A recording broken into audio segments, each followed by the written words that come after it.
ठीक किया, वो उनकी मर्जी के बगैर डस्टबिन बना के डस्टबिन में डाला है, तो कम से कम उन्होंने ये सफाई का ध्यान रखा है, अच्छा है। लेकिन इसको साफ होना ही चाहिए एसआईआर को। ये एसआईआर कहाँ तक कल तक? ये एसआईआर को क्यों लाया गया है? ये जैसा हमारे माननीय राहुल गांधी कहते हैं, लीडर ऑफ द ऑपोजिशन, ये वोट की लूट या वोटों की चोरी ये जो हो रही है, जैसे महाराष्ट्र में हुआ, अब उनको आइडिया आया है कि बिहार में उनकी हालत बहुत खराब है एनडीए की, तो हालत है कि अब एक ही तरीका है बिहार में भी जीतने का, वोटों की लूट से या चोरी से।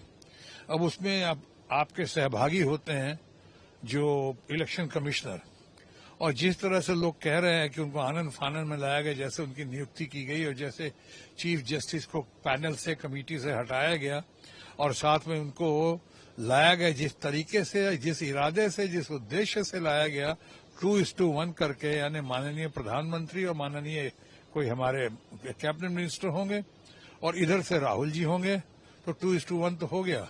उसके बाद आप नीम पे करेला कर रहे हैं, आप एसआईआर, ये to serve with love Bihar में या देश में अब कहीं भी ना डिजायरेबल है, ना एक्सेप्टेबल है, बल्कि कंडेमनेबल है। उसी को हटाने के लिए, दूर करने के लिए गोल पोस्ट चेंज किया गया है सरकार की तरफ से।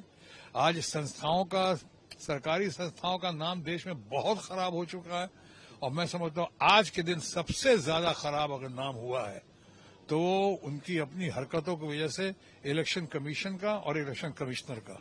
इसको ठीक करने की आवश्यकता है।